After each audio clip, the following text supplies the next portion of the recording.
Bien, muchísimas Buen gracias. día. Le voy a pedir, por favor, que apaguen los micrófonos. Am, bueno, yo siempre empezamos así esta conferencia. Y bueno, primero, muchísimas gracias a todos los participantes, a los oradores, por supuesto. Bueno, yo me llamo Benoît Labat, trabajo en la Embajada de Francia como agregado universitario y hemos decidido organizar, y, junto con el Instituto Universitario de los Derechos Humanos, Madres de la Plaza de Mayo, esta conferencia en este día tan especial, este Día Internacional de los Derechos Humanos, especialmente porque tenemos bueno, muchos para compartir entre Francia y Argentina en ese ámbito. Yo diría aún más entre Europa y América Latina, probablemente. Y también quisimos aprovechar este día simbólico como para firmar un convenio sobre lo cual nos van a hablar y el consejero cultural de la Embajada de Francia y el rector del Instituto Universitario. Um, y a partir de este momento, de este día, de esta firma, de esta relación que estamos desarrollando con el instituto, generar este espacio de diálogo entre Raúl Zaffaroni y Luis Jimena Quesada alrededor de las miradas compartidas entre Argentina y Europa sobre este tema de los derechos humanos en estos dos ámbitos europeos y en Latinoamérica, que probablemente, pero eso lo vamos a ver con nuestros colegas, tienen mucho para compartir. Simplemente, Lionel, Lionel, te voy a dejar la palabra. Lionel Paradisi Kuruma, que es nuestro recién llegado en la Argentina consejero cultural acá en la Embajada de Francia. Y después intervendrá Rodrigo Codino, rector del Instituto Universitario de los Derechos Humanos. Y empezaremos después con los oradores esta charla, este intercambio. Desearles también que tomaremos preguntas por el chat, si quieren, si les parece. Así que al fin de los intercambios tomaremos todas las preguntas que se podrán haber hechas. Muchísimas gracias y Lionel, te dejo la palabra, por favor. Mil gracias, Benoit, por la linda presentación y la linda introducción. Muy buenas tardes a todas y a todos. Me llamo Lionel Paradisi Kuluma, y en efecto soy el flamante consejero cultural y de cooperación de la Embajada de Francia aquí en la República Argentina, flamante director también del Institut Français d'Argentine, el Instituto Cultural de Francia en la Argentina. Y bueno, tengo nada más que 3 meses en el país. Es un gran honor y placer estar con ustedes en este día tan destacado y tan importante. Me gustaría empezar dando las gracias al señor rector Rodrigo Codino, al señor Raúl Zaffaroni y al señor Luis Jimena Quesada por realmente la participación, el apoyo y por haber podido armar esta gran conferencia en tiempos muy cortos. Realmente muchísimas gracias por su constante apoyo y ayuda y realmente cooperación. Realmente un ejemplo excelente de la cooperación franco-argentina. La conferencia de hoy en día, en efecto, tiene lugar en un marco muy especial para nuestra Embajada de Francia y para el Institut Français d'Argentine. Y este marco se compone, en primer lugar, de elementos de largo plazo, porque los derechos humanos son claramente un tema importante para nuestra embajadora, nuestra embajada, y como lo demuestra nuestra participación durante los últimos 4 años en la organización del seminario en la Argentina de la Fundación René Cassin. Y desde la Fundación tenemos el gran honor de la presencia del señor Luis Jimena Quesada, secretario general de la Fundación René Cassin.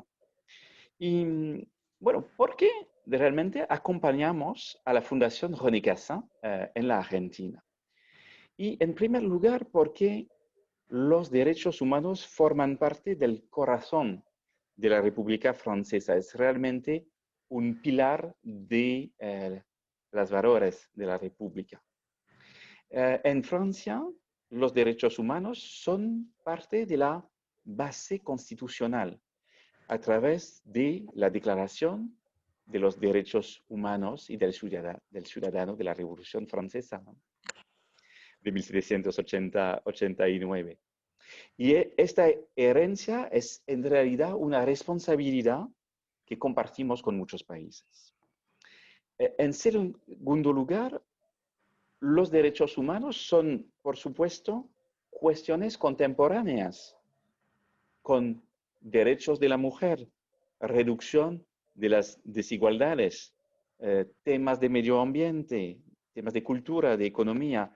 En realidad no hay área que estructure los debates intelectuales, constitucionales actuales que no estén atravesada por esta lucha a favor de los derechos humanos, una lucha entendida en un sentido amplio. Y por eso es tan importante la firma que acabamos de hacer esta mañana misma del acuerdo de cooperación entre la Embajada de Francia, l'Institut Français d'Argentine y el Instituto Universitario Nacional de los Derechos Humanos, el Instituto de las Madres de la Plaza de Mayo. Y muchísimas gracias nuevamente al señor rector Rodrigo Codino. Con este acuerdo, realmente nos podemos comprometer a armar intercambios y debates, actividades académicas, científicas y culturales. Todo eso no solo, sino también con otros actores. Y realmente muchísimas gracias al señor Zaffaroni, con realmente socio clave de lo que estamos haciendo, de lo que podemos hacer juntos el año que viene y los años siguientes. A veces podemos pensar que hablando del tema de los derechos humanos estamos mirando al pasado, al el siglo XX como sus predecesores. Fue un siglo lamentablemente de discriminación y de violaciones de los derechos humanos. Pero también fue un siglo de luchas contra los arcaísmos y siglo de estructuración jurídica de la lucha por los derechos humanos y de lucha de la conciencia de este frágil equilibrio que podemos tener en el mundo entero. Es esta conciencia la que debemos proteger y llevar, y este tipo de diálogo transatlántico entre Argentina y Francia, entre realmente América Latina y Europa, debe ayudarnos a hacerlo. La señora Ebe de Bonafini, la presidenta de la Asociación de las Madres de la Plaza de Mayo, tuvo la gran amabilidad de dejarnos un mensaje con motivo de este día en el que se firmó este acuerdo de cooperación entre el Instituto Universitario de los Derechos Humanos y el Institut Français d'Argentine. Para nosotros es realmente un inmenso honor y agradezco mucho a la señora Ebe de Bonafini por todo el tiempo dedicado. Para nosotros es realmente una persona clave, emblemática, y tengo recuerdos de su obra inmensa, de su lucha desde mi juventud en Francia, cuando yo tenía como 5 o 6 años a fines de los años 70, a inicio de los años 80. Y justamente en este Día Internacional de los Derechos Humanos, me gustaría recordar el apego de Francia a estos valores y principios.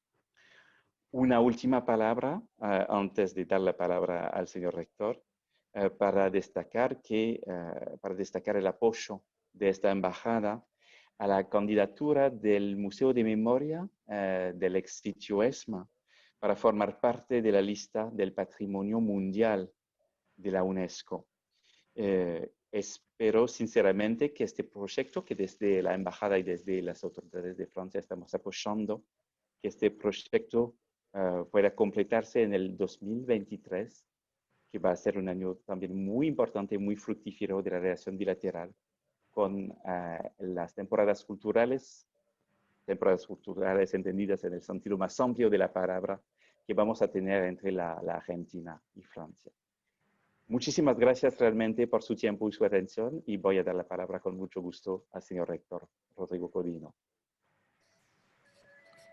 En principio, merci beaucoup, Lionel, merci beaucoup, Benoît. Para nosotros es un inmenso honor haber podido firmar un convenio en este Instituto Universitario Nacional de Derechos Humanos Madre de Plaza de Mayo con el Instituto Francés en la Embajada de Francia.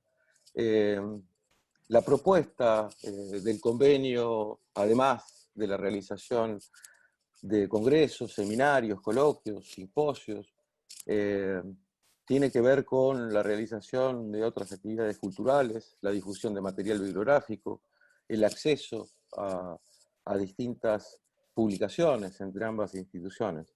Es un honor muy grande hacerlo con un país en el cual se firmó un día de hoy la Declaración Universal de los Derechos Humanos en 1948, pero también debemos señalar que la conmemoración de este acto nos lleva a recordar también el pasado más cruel que tuvo el terrorismo de Estado en la Argentina.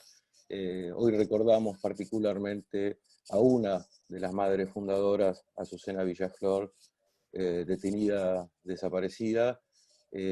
Así que nuestro recuerdo, nuestro homenaje hacia ella, y también retomar las palabras de Lionel, entender que los derechos humanos deben concretarse, ya sean los derechos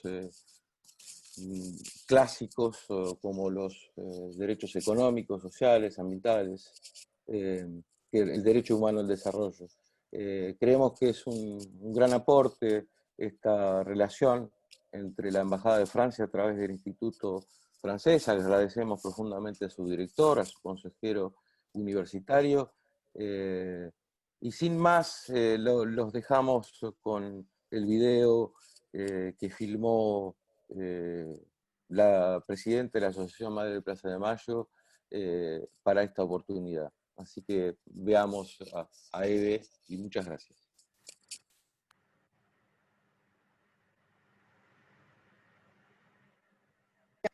Bueno, estamos muy agradecidas a las madres de firmar este convenio, sobre todo porque lo que significa para nosotros la educación y la formación.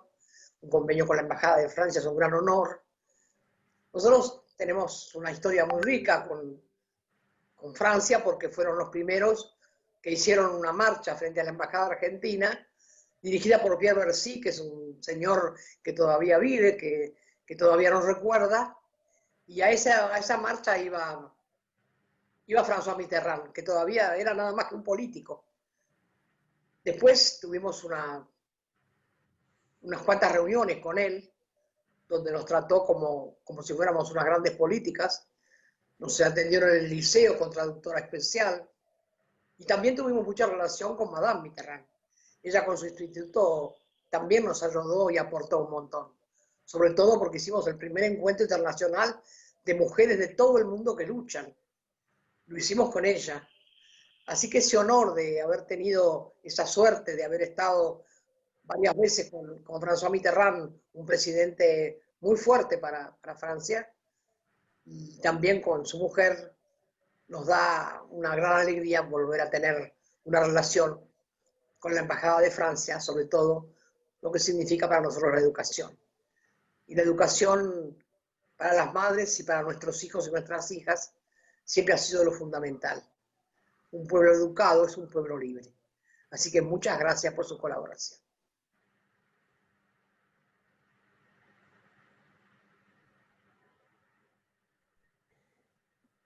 Muchísimas gracias. Muchísimas gracias, Rodrigo, por también haber organizado eso, y a Eve por este video muy impactante. Ahora, bueno, tengo el agrado de presentar a nuestros invitados y empezaré con Luis Jimena Quesada. Luis Jimena Quesada es catedrático de Derecho Constitucional de la Universidad de Valencia y doctor honoris causa por la Universidad Nacional de La Plata, acá en la Argentina. Es asimismo el actual secretario general del Institut International des Droits de l'Homme, la Fundación René Cassin, en donde ha sido igualmente profesor y director de estudios. Y ha sido miembro y presidente, entre otros, del Comité Europeo de Derechos Sociales del Consejo de Europa. Y actualmente se desempeña también como juez ad hoc en el Tribunal Europeo de Derechos Humanos. Y por otro lado, tenemos el placer de contar con la presencia de Raúl Zaffaroni, que tiene una trayectoria muy impresionante en el ámbito del derecho, como ustedes saben bien. Desempeña actualmente como juez de la Corte Interamericana de Derechos Humanos. Es también integrante del Consejo Consultivo del Instituto Universitario Nacional de Derechos Humanos Madres Plaza de Mayo. Es también profesor emérito de la UBA.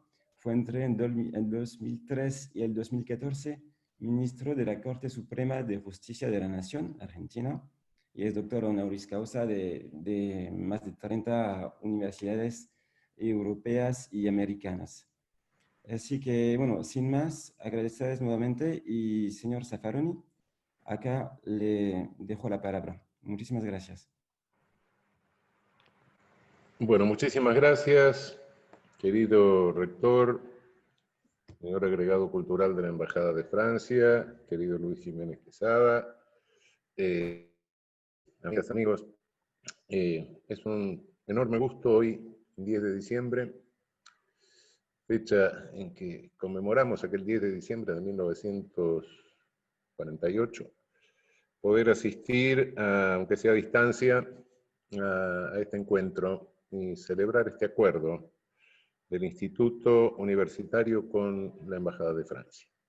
Hacerlo bajo la advocación de la Fundación René Cassin, del inspirador de la Declaración de 1948, no solo inspirador, ¿no? Bueno, testimonio con su vida. René Cassin había sido ministro del gobierno francés en el exilio durante la ocupación. Nosotros, de alguna manera, también surge este capítulo de lucha por los derechos humanos, este capítulo que protagonizan las madres, bajo otro vichy, en modalidad latinoamericana de alguna manera. De cualquier manera, ¿qué significó, qué pasó en el 48? ¿Qué determinó esta declaración?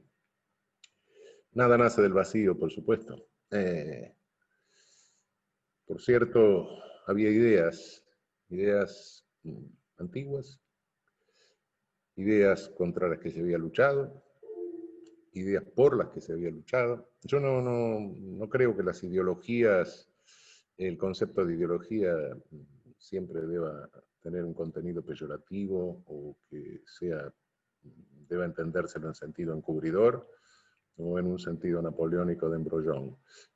No, hay ideologías que nos acercan, sistemas de ideas, pensamos con ideas, sistemas de ideas que nos acercan a la realidad, y hay sistemas de ideas que sí encubren la realidad. Esto es una cuestión de crítica de las ideologías. Pero una declaración viene impulsada por una ideología. Y si bien, por cierto, se pueden buscar los orígenes de la dignidad humana, de las ideas referidas a la dignidad humana, etcétera, muy lejanamente, sin lugar a dudas que eso que se consolida empieza a consolidarse en el surgimiento de una rama del derecho público, del derecho internacional público en 1948, venía impulsado por la Declaración Francesa de 1789. Algunos dicen, bueno, sí, la República se pensó en Europa, pero se hizo en América, y está la Declaración de 1776. Sí, efectivamente está, pero hay una diferencia. La Declaración de 1776 era una declaración que regía en el ámbito del derecho federal, de Norteamérica, lo cual explica que puede haber convivido esa declaración durante casi un siglo con la esclavitud. La declaración francesa era universal. Esa es la diferencia sustancial entre ambas. De cualquier manera, esta ideología estaba, claro, y fue combatida, fue resistida. La historia francesa y la historia europea nos da cuenta de esa resistencia, de esas luchas. Pero ¿qué determina que en 1948 esto pase al campo jurídico? Debemos ser conscientes, lo determina el miedo, el temor. Nuestros políticos, los políticos de aquella época, como también los actuales, tienen miedo muchas veces. Y sin embargo, bueno, el miedo, el temor, el pánico sobre lo que había sucedido, no porque fuera el primer genocidio de la historia, por supuesto, pero había sucedido en la propia Europa. Eso rompió el termómetro. Y bueno, ahí sale esa iniciativa, impulsada por René Cassin, una declaración. Una declaración es una manifestación de buena voluntad en el derecho internacional público. Pero bueno, con los años esa declaración se terminó incorporando a la Carta de la Organización de Naciones Unidas y finalmente se materializa en leyes internacionales, en los pactos de derechos civiles y políticos, de derechos económicos, sociales y culturales. Es decir, cobra carácter de rama autónoma del derecho internacional público. Que hasta ese momento, hasta el 48, se había limitado a regular, en lo posible, relaciones entre estados. Pero por primera vez, en el 48, dice, no, cuidado, el derecho internacional público también tiene que meterse en las relaciones entre los estados y sus ciudadanos, sus habitantes. Y comienza a gestarse algo que es una semilla de ciudadanía planetaria. Algún economista del siglo pasado, que pertenece a alguna de las ideologías que hoy pugnan en el mundo, dijo que nadie por el hecho de nacer tiene derechos. Es exactamente lo contrario de la premisa básica de los derechos humanos. Del principio, todo ser humano es persona. Claro, uno lo ve desde este lado y dice, bueno, qué especie rara somos nosotros los humanos, ¿no? Nunca hubo una asamblea de caballos para decir todos los caballos son caballos, de perros para decir todos los perros son perros, pero nosotros tardamos mucho en que nuestros jefes de manada se junten para decir todos los seres humanos somos humanos y por ende somos personas. De cualquier manera, esto va avanzando en un mundo que cada vez se globaliza más. Cada vez la revolución comunicacional de las últimas décadas del siglo pasado nos hace estar en contacto más íntimo, más permanente. La tecnología de comunicación, esta que estamos usando en este momento. Efecto paradojal de una emergencia, pero sí, vino para quedarse. Estamos conectados. Indiscutiblemente estamos viendo las experiencias que tenemos a miles y miles de kilómetros de distancia. En el ámbito puramente jurídico, sí, nos damos cuenta de que el sistema universal de derechos humanos es un sistema político. Y fueron surgiendo las jurisdicciones en función de tratados regionales, primero el europeo, que hasta hoy sirve como modelo, luego el americano, el nuestro, luego el africano, y comenzamos a hablar entre jueces de derechos humanos distantes, que pertenecemos a sistemas distintos. Por supuesto que los americanos aspiramos a tener un sistema tan fuerte como el europeo, no lo tenemos, pero lo queremos tener. Y seguiremos peleando porque algún día nosotros tengamos un sistema similar. Pero también somos conscientes de que no son los tribunales internacionales los que garanticen, en definitiva, los derechos humanos, sino que poco puede hacer un tribunal internacional si no tiene las trincheras de los tribunales nacionales. Y ahí empieza la lucha, y hay que hacerla. Y bueno, como dijo Rudolf von Jhering alguna vez, el derecho es lucha, y naturalmente los derechos humanos avanzan también por lucha. Lucha, cuidado, que no guerra, ¿no? No es ni guerra, ni tampoco un paseo. Es una lucha, donde a veces hay obstáculos, a veces se avanza, a veces hay que detenerse, a veces se retrocede un poco, después se sigue avanzando. Y de esa manera nos vamos haciendo avanzar un poco esta idea de la ciudadanía planetaria. Idea que, claro, los obstáculos que encuentra son graves.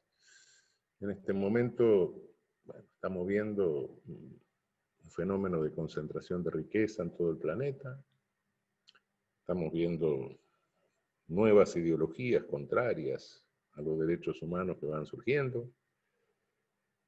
Sí, de repente recogen algún resabio de lo que quedó en el camino, pero va bajando su nivel de elaboración. Todos sabemos que cuanto más irracional es o pretende ser un ejercicio de poder, menor nivel de elaboración tiene la ideología que lo sustenta. Y sí, hoy nos encontramos con las ideologías que confrontan los derechos humanos, tienen un nivel de elaboración muy bajo. Por ende, el diálogo interregional, el diálogo de América y Europa es básico y es fundamental. Hay un ser allí de los derechos humanos y un ser aquí de los derechos humanos, pero todos juntos hacemos el ser en el mundo de los derechos humanos. Y el diálogo es, desde el ser allí de los derechos humanos, si nos miran, bueno, también nosotros tenemos una historia que quizá no haya sido escrita, o sí está escrita por antropólogos, por historiadores, etcétera, pero no la hemos recuperado todavía en el ámbito jurídico.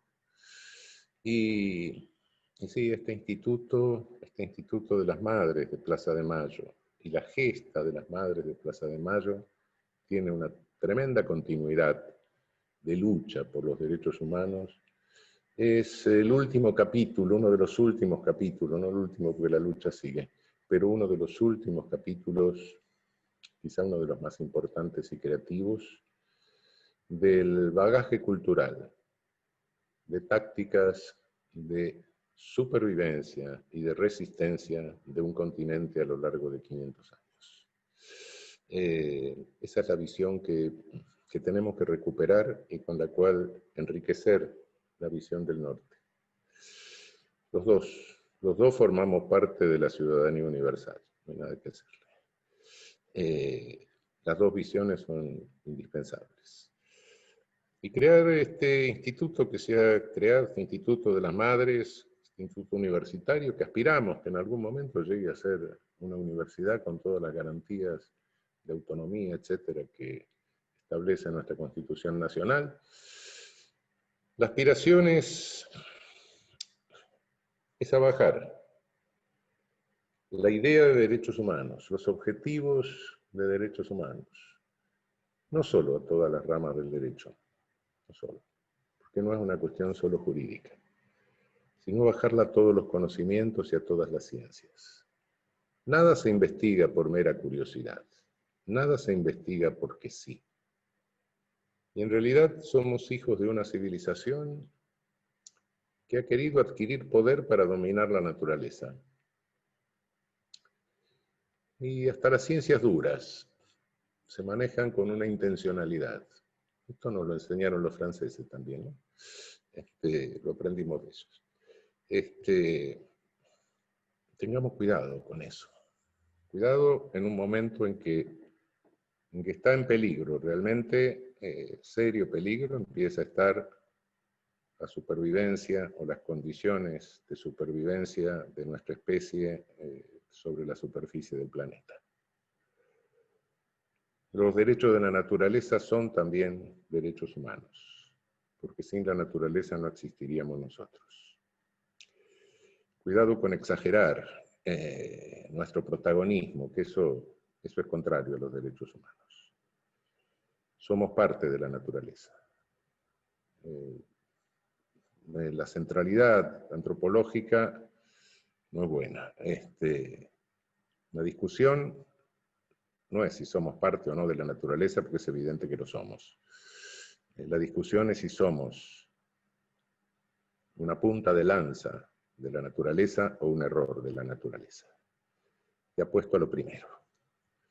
Apuesto a lo primero. Pero para reafirmar esto, vamos a tener que continuar nuestra lucha por los derechos humanos.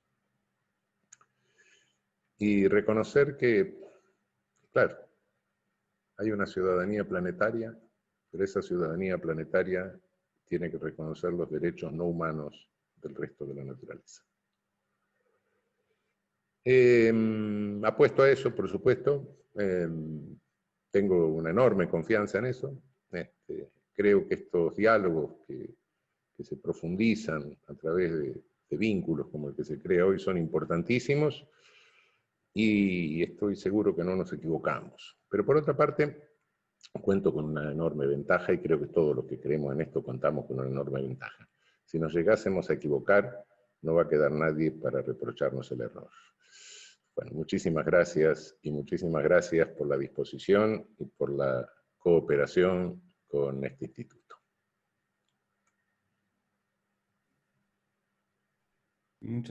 Muchísimas gracias, señor Zaffaroni. Y gracias por bueno, compartir con nosotros esta puesta en contexto general, esta visión global de lo que deben ser o de la manera en la cual debemos pensar estos derechos humanos. Y ahí dejo la palabra a Luis, si quiere. Tomaremos y no duden en hacernos preguntas, obviamente, como lo dije antes en el chat. Muchas gracias. Buenos días, buenas tardes desde el otro lado del Atlántico. En primer lugar, la verdad que quería saludar a las distinguidas autoridades que han organizado este evento.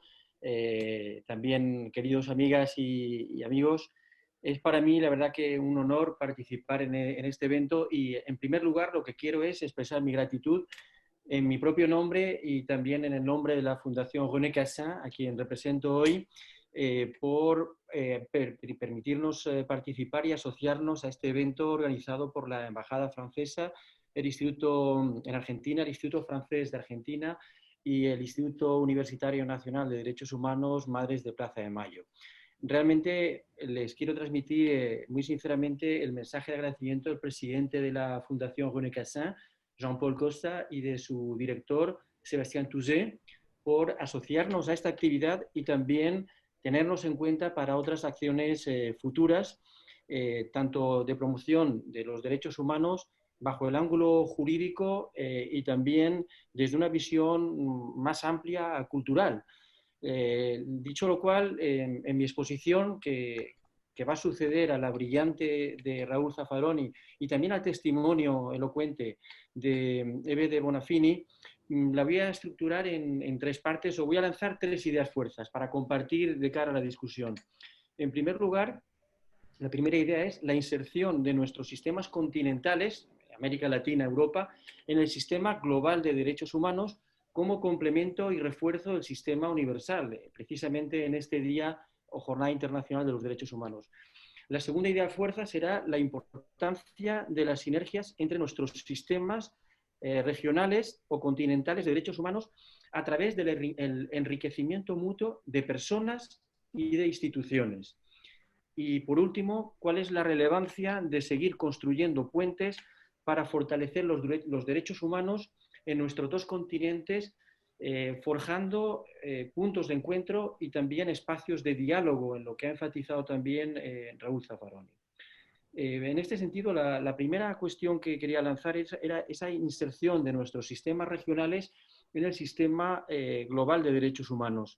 Y quiero empezar, si se me permite, evocando la persona ya mencionada también por varios de los intervinientes, de René Cassin, que, como sabemos, tuvo un papel decisivo en la redacción, como redactor principal de la Declaración Universal de Derechos Humanos en 1948, siendo galardonado en 1968 con el Premio Nobel de la Paz y un año después, 1969, fundando el Instituto Internacional de Derechos Humanos, la actual Fundación René Cassin, por tanto, que lleva su nombre y a la que nos enorgullece o de la que nos orgullece formar parte. René Cassin, por tanto, fue un francés universal que forjó esos puntos de encuentro y esos espacios de diálogo, siendo él mismo un exponente de esa universalidad a través de su participación decisiva en la Declaración Universal, pero además con una dimensión complementaria a nivel regional, porque sabemos que ocupó la presidencia del Tribunal Europeo de Derechos Humanos en años decisivos de su puesta en marcha. Y además, en el ámbito nacional, ocupó la presidencia de la Jurisdicción Suprema Administrativa Francesa, el Consejo de Estado francés. Por tanto, él mismo es un exponente de esa dimensión multinivel de los derechos humanos, de esa complementariedad entre el sistema universal, los sistemas regionales y los sistemas nacionales. Tan importante, como decía Raúl Zaffaroni, porque son la trinchera de la efectividad de los derechos humanos. A veces insistimos excesivamente en la justiciabilidad de los derechos humanos, poniendo el punto de mira en las jurisdicciones internacionales, pero que a la postre son complementarias o subsidiarias de la acción básica a nivel nacional, no solamente en las trincheras de las jurisdicciones nacionales, como decía Raúl Zaffaroni, sino de forma más amplia todas las autoridades públicas, en el ámbito legislativo, ejecutivo, judicial y a todos los niveles territoriales, en el ámbito interno me refiero, estatal, regional, pero también local, que es el más cercano a la ciudadanía. Desde este punto de vista, la Declaración Universal que festejamos hoy como Día Internacional es el pilar o vector del sistema global de derechos humanos al que contribuyen, a cuya realización contribuyen de forma complementaria nuestros sistemas regionales, el interamericano y el europeo, y en el cual se insertan a su vez los sistemas nacionales, Argentina, Francia en este caso. Lo que ocurre es que cuando abordamos estas sinergias, a veces caemos en el defecto de enrocarnos en cuestiones que deben de estar ya superadas por obsoletas. Me refiero a las discusiones dogmáticas cuando hablamos de protección de derechos humanos entre dualismo y monismo, o discernir entre interpretación de la norma y la aplicación, cuando no hay que discernir, porque en definitiva la fuente nacional y la fuente internacional, el estándar nacional y el estándar internacional de derechos humanos se retroalimentan, persiguiendo lo que un ilustre jurista ya desaparecido, desgraciadamente constitucionalista, Germán Vidal Campos, denominaba la maximización o la integralidad maximizadora del sistema global de derechos humanos. Él lo llamaba con estas palabras integralidad maximizadora, o dicho de otra forma, la vigencia del principio favor libertatis, o como solemos utilizar más en el sistema interamericano, pro personae. ¿De acuerdo? Entonces, esto es algo fundamental. Por ello, en esta primera parte, para cerrar esta primera ida a fuerza, yo creo que tenemos que poner el énfasis en las interacciones mutuas, en el enriquecimiento recíproco entre sistemas, en este caso el interamericano y el europeo, sin olvidar, ojo, la solidaridad, por supuesto, con el resto de continentes. Porque primero surgió el sistema interamericano en 1948, en el seno de la OEA, y después le siguió el europeo en 1949 en el marco del Consejo Europa.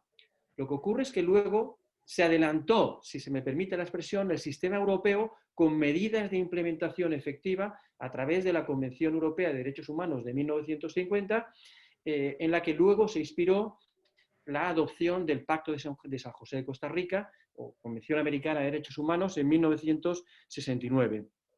Pero desde aquel momento, desde esos inicios, la colaboración la interacción ha sido incesante, teniendo como punto más ostensible el diálogo judicial entre la Corte Interamericana de San José de Costa Rica y el Tribunal Europeo de Derechos Humanos de Estrasburgo. La segunda idea fuerza, después de estas premisas, que quería lanzar.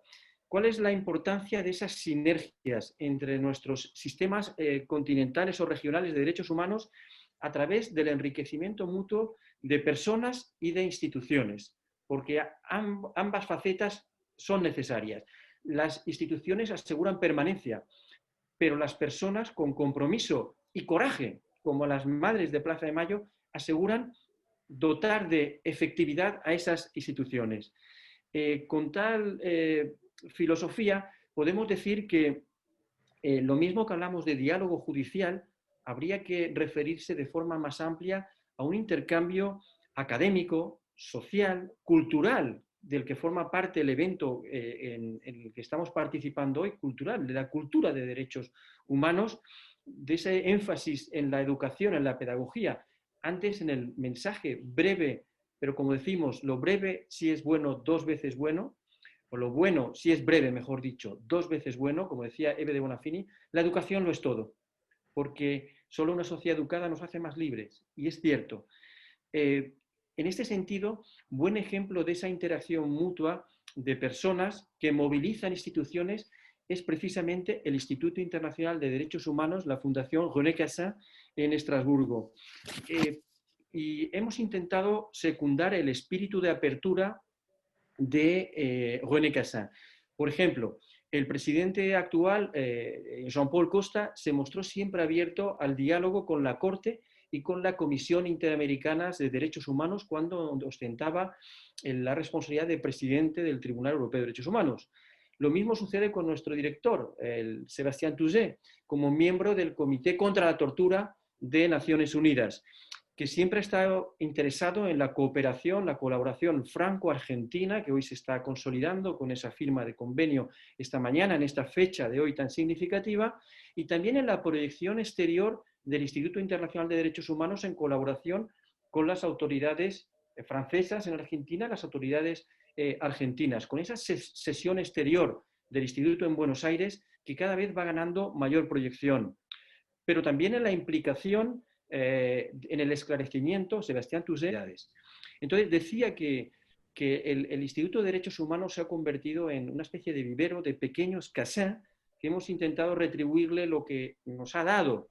Y de hecho podrían nombrar insignes profesoras y profesores argentinos que pasaron por el Instituto de Derechos Humanos y que han dado también lo que de ahí han recibido.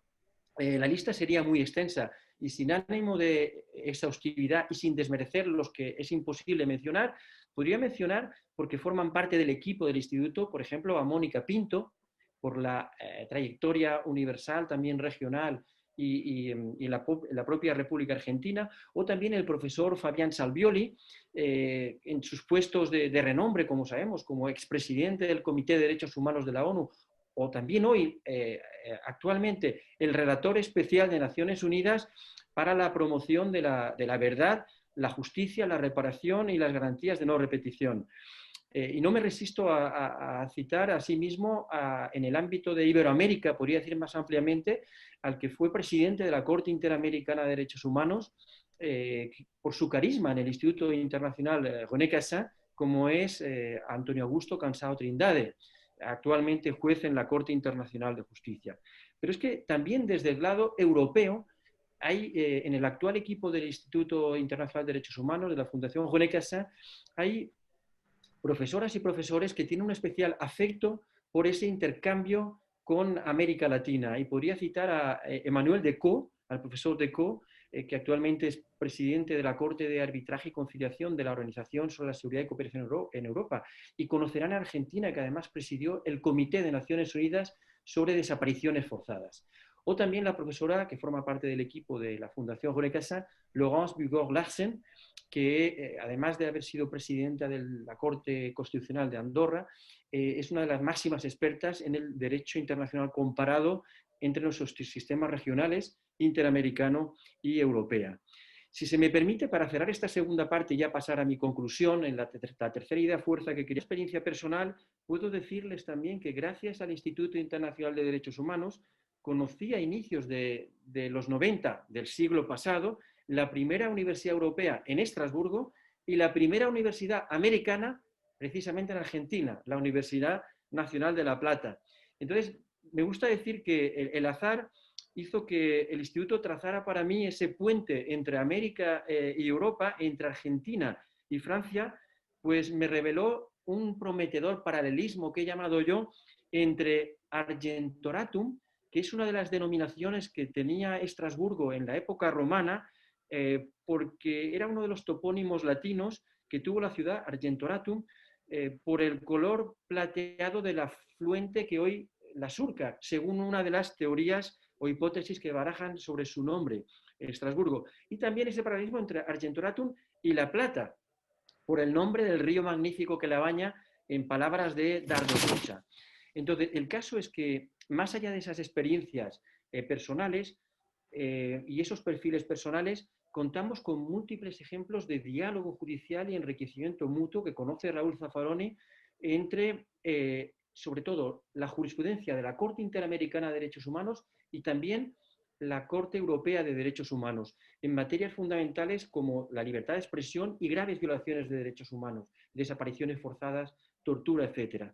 Pero además puedo agregar que la jurisprudencia de la Corte Interamericana de Derechos Humanos ha inspirado también la acción del Comité Europeo de Derechos Sociales que tuve el honor de presidir durante algunos años. Y les puedo decir, no es tiempo para comentar casos ahora concretos, pero tuvimos que resolver asuntos importantes de graves violaciones de derechos humanos que afectaban a personas en situación de vulnerabilidad, personas de etnia gitana y otras, en las que para resolver las situaciones controvertidas y proteger a esas personas, acudimos a la noción de violación agravada y responsabilidad agravada de la jurisprudencia de la Corte Interamericana de Derechos Humanos. De hecho, el diálogo continúa y en octubre del año pasado, 2019, tuvimos un encuentro en el que pude participar entre la Corte Interamericana y el Comité Europeo de Derechos Sociales en la Escuela Diplomática de Madrid. Ya por último, la tercera idea fuerza que quería lanzar. ¿Cuál es la relevancia de seguir construyendo esos puentes para fortalecer los derechos humanos en nuestros dos continentes, potenciando esos puntos de encuentro y esos espacios de diálogo? La primera cuestión que quería decir es que las realizaciones conseguidas hasta ahora sobre ser fundamentales no deben llevarnos a una autosatisfacción, a pensar que ya está todo conseguido, pues como ya vislumbró Víctor Hugo, en el terreno de los derechos humanos hay más tierras prometidas todavía que terrenos conquistados. Por tanto, la lucha tiene que continuar. Desde este punto de vista, hay que reforzar los puntos de encuentro entre nuestros dos continentes porque tenemos desafíos comunes que además son desafíos globales. Y la pandemia de COVID-19 lo está poniendo de manifiesto, que además se enmarcan nuestros desafíos en los más amplios de los objetivos de desarrollo sostenible de la Agenda 2030. Tenemos desafíos comunes porque tenemos crisis globales también. Crisis en Europa, sí, la crisis de personas refugiadas en 2015 que persiste, la crisis del Brexit también en la Unión Europea que tiene implicaciones sobre los derechos humanos, por un nacionalismo egoísta que va contra la optimización de los derechos humanos, pero también desafíos globales como la crisis financiera y económica de principios, que se inició en 2008 y todavía vemos las secuelas, agravada ahora por la crisis sanitaria y humanitaria de COVID-19, que esperamos, tenemos que luchar para que no sea una crisis también de valores. Por tanto, yo de manera más pragmática, para ya concluir, lo que quería lanzar como para seguir construyendo esos puentes entre nuestros dos continentes, entre nuestros dos sistemas interamericano-europeo, entre Francia y Argentina, ser de forma más pragmática, lanzar algún desafío o enseñanza recíproca que podemos asumir. Así, como aproximación, constatamos que, de un lado, las enseñanzas del sistema interamericano acreditan que es más sistema que el europeo. Y me explico. Es cierto que debe mejorar debe optimizarse en cuanto a la efectividad, como decía Raúl Zaffaroni, en la práctica, pero está mejor concebido en clave de indivisibilidad. ¿Por qué? Porque todas las partes están relacionadas con el todo, desde la Convención Americana de Derechos Humanos, el Pacto de San José de Costa Rica de 1969, no cito tampoco la importancia ahora de la Declaración de Derechos y Deberes, la americana, que fue muy importante, como sabemos, en la interpretación de la Comisión Interamericana de Derechos Humanos, pero ha hecho que a partir de las modificaciones del Protocolo San José de Costa Rica, en la cúspide haya unos órganos de interpretación sistemática, que son la Comisión y la Corte Interamericana de Derechos Humanos. Por supuesto, hay problemas de interpretación, de implementación, perdón, que hay que mejorar. Pero correlativamente en el sistema europeo tenemos algunos problemas porque es más asimétrico. ¿En qué medida? En que tenemos el Consejo de Europa, por una parte, y también la Unión Europea, donde hay mecanismos de colaboración, pero a veces se producen lo que a veces hemos denominado las dos verdades europeas, donde hay contenciosos paralelos entre Estrasburgo, Tribunal Europeo de Derechos Humanos, y Luxemburgo, el Tribunal de Justicia de la Unión Europea.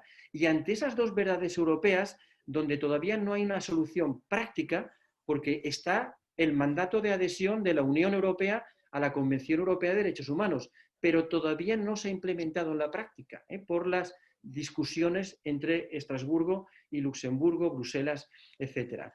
Entonces tenemos que seguir luchando, porque ha habido esos contenciosos paralelos que plantean un dilema, a veces irresoluble, a los aplicadores nacionales, a las jurisdicciones nacionales y a las administraciones nacionales. Y eso, si hay conflicto o asintonía o asincronías dentro del sistema, eso conlleva que haya una pérdida de credibilidad del sistema que afecta en definitiva a la persona y a su dignidad. Por eso hay que seguir reforzando el diálogo dentro del sistema. En el propio Consejo de Europa puedo decir que a veces hemos tenido alguna discusión entre el Tribunal Europeo de Derechos Humanos y el Comité Europeo de Derechos Sociales. ¿Por qué? Porque el Tribunal Europeo de Derechos Humanos no es el intérprete de la Carta Social Europea, a diferencia de lo que sucede con la Corte Interamericana, que tiene bajo su jurisdicción el Protocolo de San Salvador. En nuestro caso, a veces hay discrepancias, como las hay, sobre todo desde la crisis de 2008, financiera y global, en adelante, las medidas de austeridad, recortes sociales, dumping social, generado por la Troika y otras instituciones extrañas, ha generado conflictos entre el Tribunal de Justicia de la Unión Europea y el Comité Europeo de Derechos Sociales para salvaguardar la justicia social también, y el respeto de la dignidad humana. Por esto, tenemos que conseguir que haya esa retroalimentación, esa mejoría. Y yo la sintetizaría ahora, porque sería mucho más complejo, en que en las enseñanzas mutuas creo que está mejor asentado el llamado control de convencionalidad, la relación fluida entre jurisdicción regional, Corte Interamericana de Derechos Humanos, y cortes nacionales, incluidas Cortes Supremas, más asentado en el sistema interamericano y en América Latina que en Europa, donde no ha habido un pronunciamiento del Tribunal Europeo similar al de a los de la Corte Interamericana para asentar esa relación fluida entre jurisdicción nacional y jurisdicción internacional. Si esto lo tiene en su haber el sistema interamericano y lo tendríamos que mejorar en Europa, en cambio, en el sistema europeo sí que tenemos, a causa precisamente o para combatir esas asimetrías, mecanismos formales de colaboración judicial. Tenemos la cuestión prejudicial en el Tribunal de Justicia de la Unión Europea, que puede ser planteada para evitar conflictos y haya uniformidad aplicativa, haya seguridad jurídica, haya igualdad aplicativa en la ley, que se puede plantear por la jurisdicción nacional al Tribunal de Justicia de Luxemburgo. Y recientemente tenemos también el protocolo número 16 a la Convención Europea de Derechos Humanos para que las jurisdicciones supremas constitucionales de los Estados miembros del Consejo de Europa puedan preguntar prejudicialmente al Tribunal Europeo de Derechos Humanos sobre la interpretación de los derechos humanos en el ámbito nacional a la luz de la Convención Europea y así evitar conflictos. Esto lo digo porque ese protocolo 16 es muy interesante y se podría escrutar la posibilidad de lo que yo llamaría la interamericanización del protocolo número 16, porque podría evitar, y esto lo conoce mejor el juez Zaffaroni, esa doble prejudicialidad que puede producir conflictos. Es decir, un pronunciamiento constitucional en el ámbito interno que a la postre se vea reprochado en el ámbito interamericano. Y tenemos la sentencia Pietro Urrego contra Colombia, por ejemplo, de este mismo año 2020. Por tanto, yo para concluir diría que el diálogo tiene que continuar, buscar esos puntos de encuentro. A mí me gusta decir que solemos aventurar siempre la idea de los derechos valen tanto como las garantías. Y yo agrego, y las garantías valen tanto como la voluntad positiva de ponerlas en práctica. Una voluntad positiva que no solamente es jurisdiccional, sino que debe ser política, académica, mediática, también de los actores sociales y de las, de las asociaciones u organizaciones de la sociedad civil. Pues estábamos mencionando el coraje de las madres de Plaza de Mayo.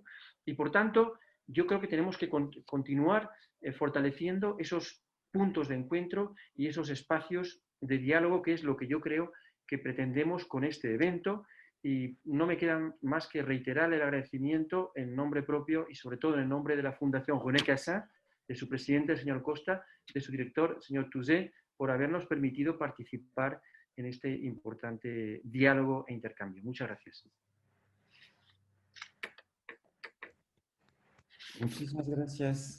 Muchísimas gracias, Luis. Yo quisiera únicamente, mencionó usted en su presentación distintos docentes, investigadores que vinieron a la Argentina durante los últimos años, y destacar que estas visitas estaban armadas en el marco de programas de cooperación entre Francia y Argentina, bueno, que existen. Así que, por ejemplo, Emmanuel Decaux hace 2 años vino acá en Buenos Aires en el marco del programa ECOS, que es un programa de investigación que permite que ayuda a la movilidad de los investigadores entre los 2 países. Laurence Burgard-Larsen, efectivamente, y fue invitada del Centro Franco-Argentino, que es otro programa, otro proyecto que llevamos a cabo acá, con universidades nacionales de este país. Y obviamente este seminario de los derechos humanos que organizamos con ustedes, la Fundación Cassin, que tiene realmente un alcance regional con el apoyo de lo que llamamos la cooperación regional de la Embajada de Francia, del Ministerio de Asuntos Exteriores, mejor dicho, y en el cual pudimos invitar no solo al señor Salvioli y otros docentes argentinos, sino también a docentes de Perú, de Chile, de Uruguay y de Paraguay. Solo para destacarlo porque hay herramientas, dispositivos que existen. En realidad lo que hacemos hoy con el rector Codino es sumarse o proponer una nueva herramienta, un nuevo espacio que permita generar este tipo de intercambios entre los 2 países y las 2 regiones en realidad. No sé, Malika, si hay preguntas. No, que no hay. No hay. Yo puedo hacer una, sí. No sé también si Rodrigo, quieres hacernos un comentario, pero yo tenía, para empezar, digamos, la pregunta se destina un poco a los dos, al señor Gimena Quesada y a Luis Zaffaroni. El juez Zaffaroni destacó que la declaración de 1789 era una declaración, o es una declaración universal, que los derechos humanos son universales. Que a veces también está puesto en debate, ¿no? Lo universal, que es una cuestión que siempre hay que pensar. Y justamente que planteó que hay ideologías contemporáneas que a veces no están tan a favor de estos derechos. Y usted, señor Gimena Quesada, lo destacó también, ¿no? Habló de la crisis, especialmente en Europa, de un riesgo de crisis de valores. Sería algo que debe interesar a cada ciudadano y a cada estado también. y entonces de la necesidad de luchar para asegurarse de que estos derechos estén cada vez más defendidos o aplicados. Así que la pregunta es muy sencilla, pero yo quisiera saber si ustedes son optimistas al respecto sobre el desarrollo de esta dinámica y de los derechos humanos a través de nuestros dos continentes, tanto en América como, acá, como allá en Europa. Y bueno, nada más, preguntarle básicamente eso. No sé si me quieren contestar. Por favor, Raúl, primero. Bueno, sí, yo soy siempre optimista. Naturalmente no puedo ser un augur, habrá avances, habrá retrocesos, etc. Solo quería que, bueno, ¿cuál es la amenaza o cuál es el discurso que nos amenaza hoy o el discurso que encubre, por así decir, los obstáculos al avance de los derechos humanos? Naturalmente los derechos humanos jurídicamente son normas, es decir, es un deber ser, ¿no? Deber ser siempre, bueno, tiene la cosa de Hume, ¿no? El deber ser es un valor, lo otro es una realidad. El deber ser se tiene que realizar en el campo de la realidad, en el campo de las sociedades. Bueno, quizá la cuestión del ser y el deber ser sea el problema central más nuclear de la filosofía del derecho, digamos. Pero, ¿qué es lo que hoy? Y sinceramente no lo sé a estas alturas. Soy optimista, pero no me animo a hacer un diagnóstico. No me animo a hacer un diagnóstico debido a esta situación de emergencia. ¿Qué va a pasar después de esto exactamente? Sí tengo claro cuál es la ideología. Hemos visto una esvástica y esas cosas recién. No, eso no se dan problema. Eso es algún demente, así, algún deteriorado mental que anda por ahí. Esta no es la cuestión, esta no es lo que confrontamos hoy. Hoy el totalitarismo no viene con cruce camada, con camisas pardas, algún descerebrado que anda haciendo estas cosas, pero nada más. No, cuidado, el totalitarismo hoy nos viene concentrando riqueza, nos viene con una ideología que, como dijo Francisco, es reiterativa, simplista, grosera, nos viene con una concepción antropológica aberrante, qué sé yo. Todo ser humano tiene por finalidad en su vida adquirir riqueza. Todo lo que hacemos lo hacemos conforme a la ley de oferta y demanda. Nos casamos, tenemos hijos, nos divorciamos, ley de oferta y demanda. Hay que dejar la máxima libertad a la circulación de capitales y a la acumulación y concentración de capital porque va a venir el derrame. Es un equivalente es un equivalente moderno a la promesa del Estado ideal igualitario futuro stalinista, qué sé yo. En otro sentido, es lo mismo, ¿no? Promesa de paraísos futuros. Bueno, eso es lo que confrontamos hoy. Esa es la ideología que confronta. Y detrás de esa ideología, ¿qué hay? ¿Quieren que les sea sincero? Hay una enorme, inmensa, sofisticada criminalidad organizada, macrocriminalidad organizada financiera. Bueno, contra eso es lo que hoy confronta los derechos humanos. Eso es lo que hoy concentra en el 1% de la humanidad una riqueza equivalente a lo que necesita el 60% más pobre para sobrevivir o para morirse con paciencia. Ese es el frente de lucha. No nos engañe un descerebrado que pone una esvástica, eso ya pasó a la historia. Hoy es eso lo que confrontamos. Y le vamos a ganar. ¿Por qué? Porque como dice Francisco, esto no se sostiene. Y si no se sostiene.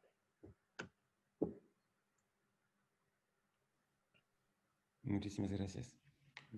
Bueno, yo poco que añadir en el sentido en que suscribo plenamente lo que ha dicho Raúl y sí que agregaría únicamente por completar y por justificar que tomo la palabra, es que en la importancia de esa Declaración de Derechos del Hombre y del Ciudadano de 1789, lo que hemos conseguido en clave de universalidad, una de las cuestiones importantes es justamente en hacer el sujeto de los derechos humanos más universal, porque ese mismo año, 1789, Olympe de Gouges, como sabemos, redactó la Declaración Francesa de Derechos de la Mujer y de la Ciudadana y le costó la guillotina.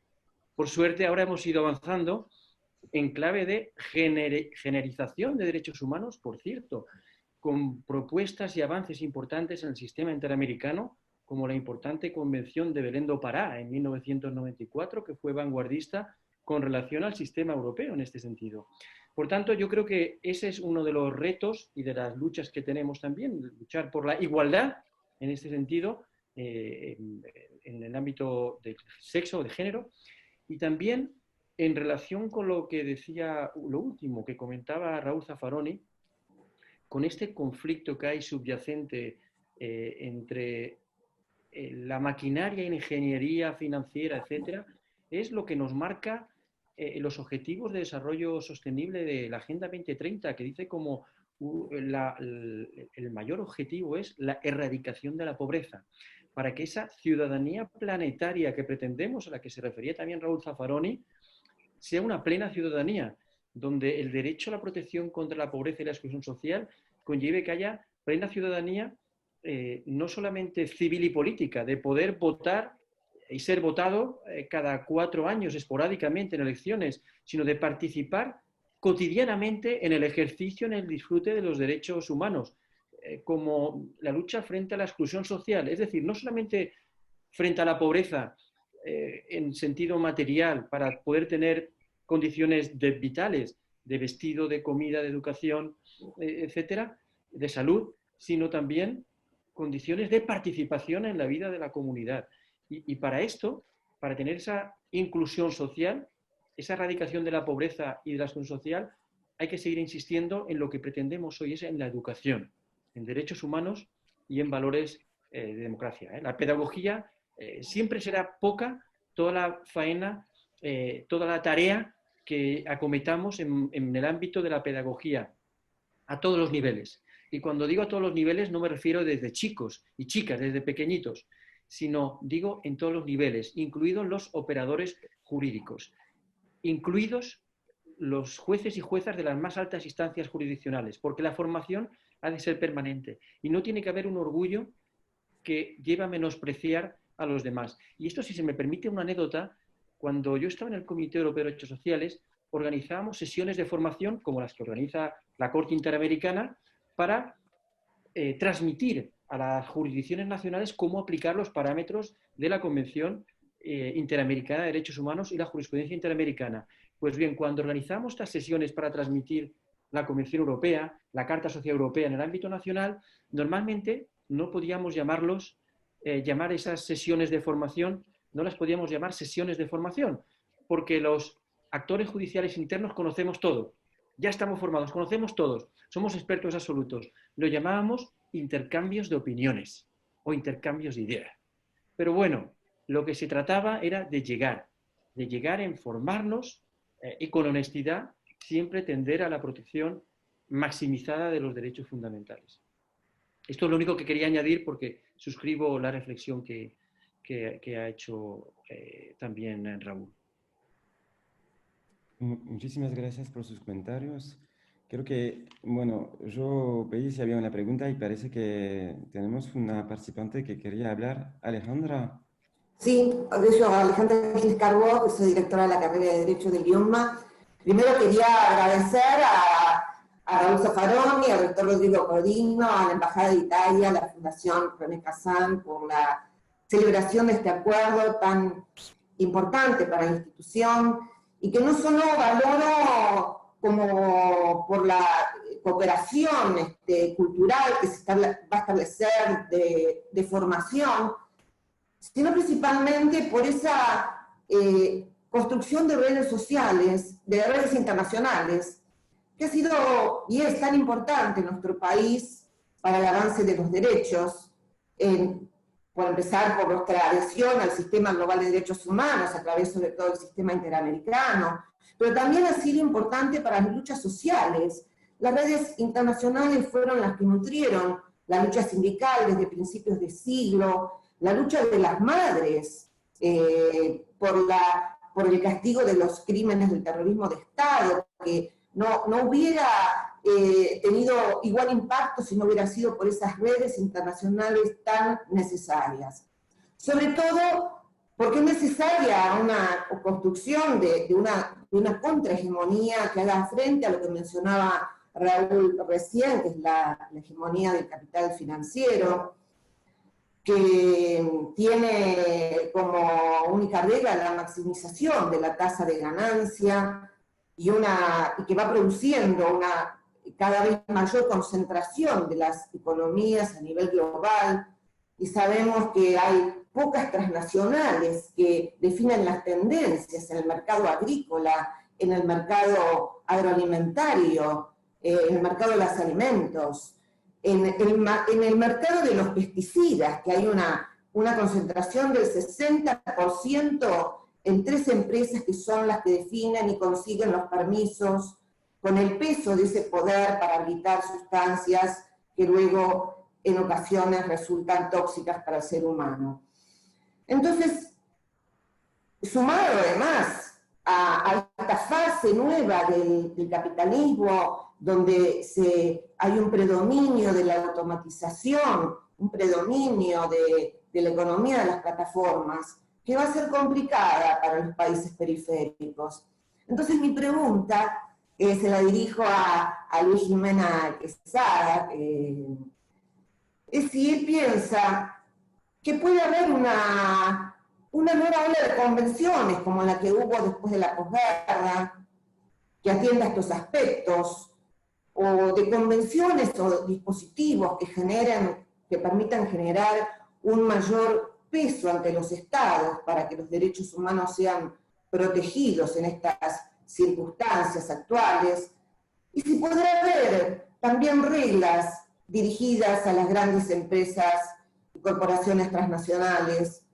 Como sé que alguna vez se dibujaron, se empezaron a escribir y no se aprobaron, ahora no me acuerdo en cuál fue el ámbito, reglas que tengan que ver con la urgencia de proteger el ambiente y de atemperar esa devastación del empleo que producen las grandes fusiones.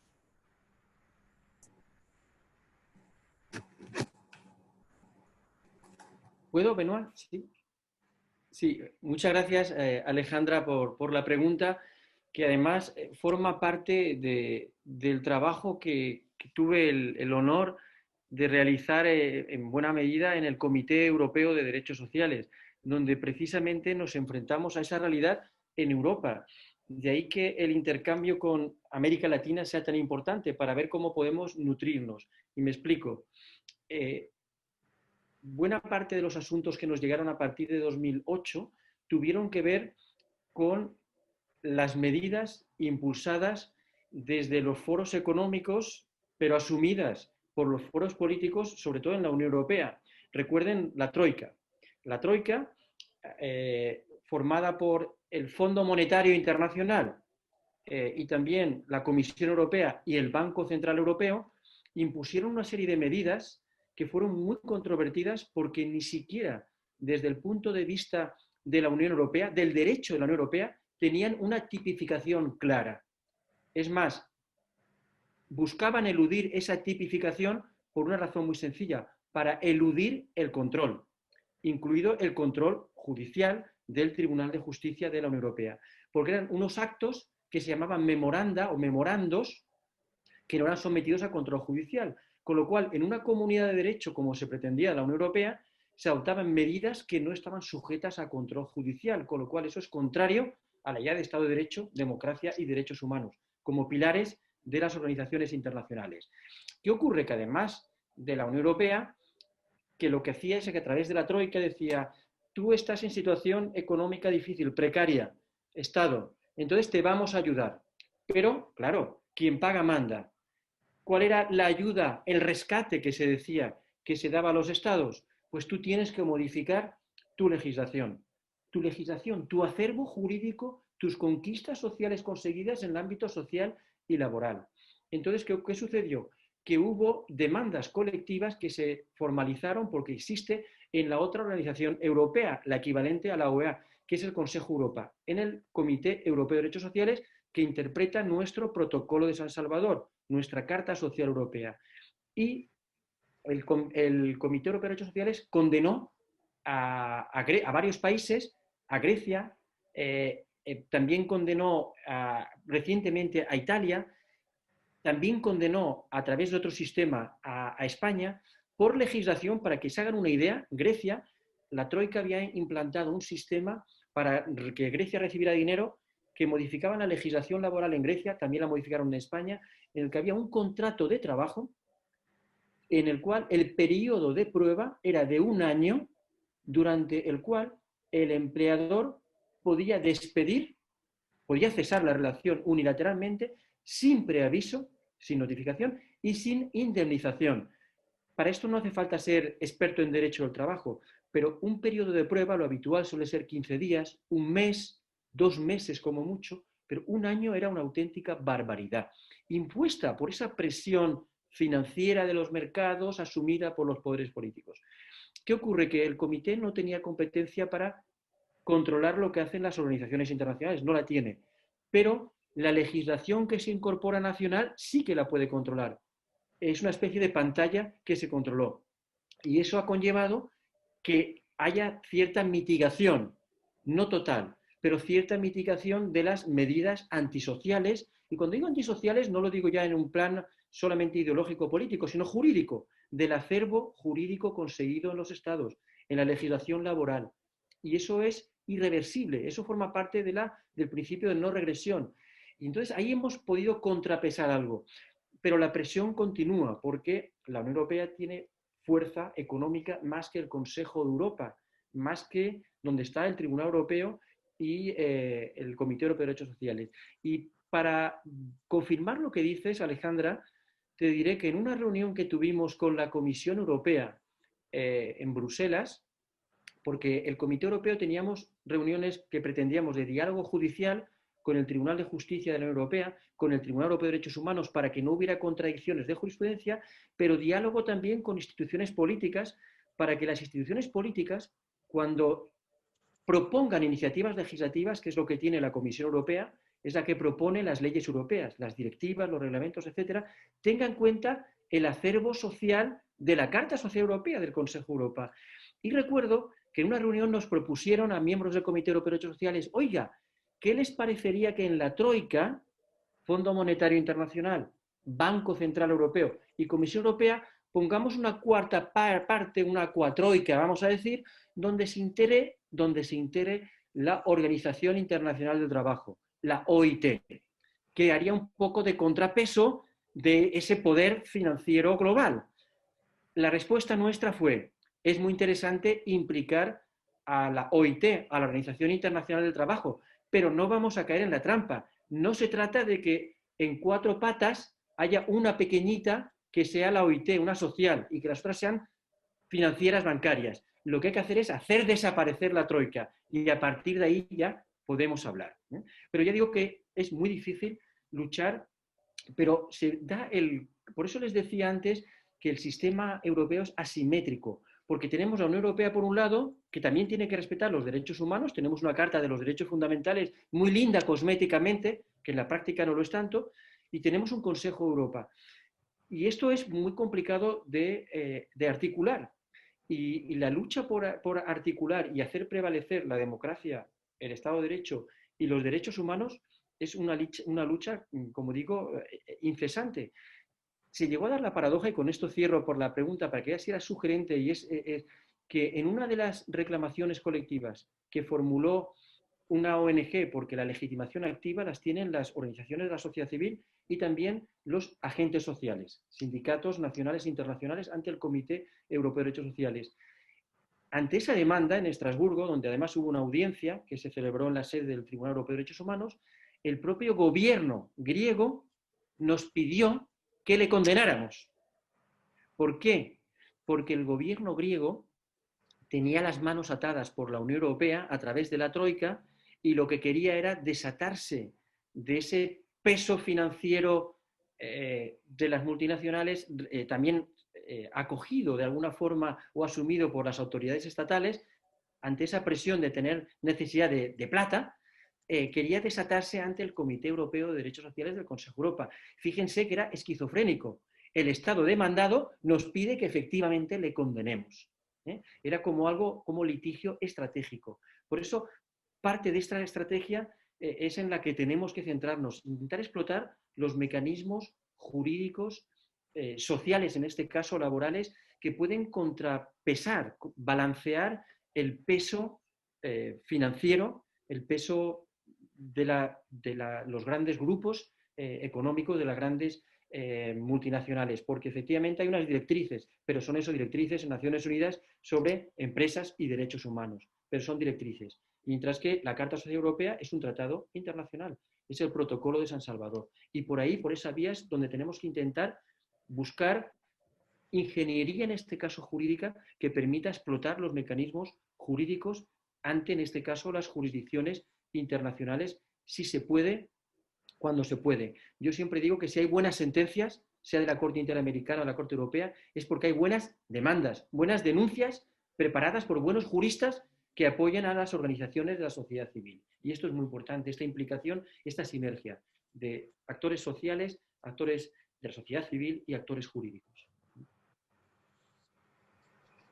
Muchísimas gracias, Luis, y Alejandra también por la pregunta. Y en realidad creo que, bueno, tenemos que concluir este muy lindo evento. Bueno, espero que los intercambios y que los participantes disfrutaron estos intercambios que para mí fueron súper interesantes. Únicamente desearles que, bueno, obviamente gracias a Luis, a Raúl, a todos los participantes que fueron numerosos hoy. Sé que todos tuvimos muchos Zoom este año, que fue un año tan particular, pero que era tanta gente y en ese momento, en este fin de año, bueno, es también muy importante y bueno, yo lo quería destacar. Y obviamente saben que, bueno, que la Embajada de Francia y sigue muy comprometida con la generación de este tipo de espacios, de intercambios, de diálogos sobre un tema de los derechos humanos que sigue siendo muy actual, como vimos esta mañana. Así que, bueno, nos parece en el Instituto Francés y la Embajada de Francia imprescindible armar actividades tal como esta, pero también actividades científicas y culturales, que es un tema que desarrolló Rodrigo en su intervención también. Y creo que en el año próximo, sé que es un deseo de la Fundación Cassin y de su director Sebastián Touzé, lo mencionó también Luis, y creo que el año próximo intentaremos también armar juntos con el Instituto Universitario de los Derechos Humanos actividades culturales como para acercarnos también a la sociedad en un sentido más amplio del tema. Así que, bueno, nada más, muchísimas gracias a todos otra vez. Y bueno, seguramente nos encontraremos de nuevo el año próximo para otras actividades. Muchísimas gracias. Muchísimas gracias. Y mucha suerte y salud para todas y todos y las familias. Hasta pronto.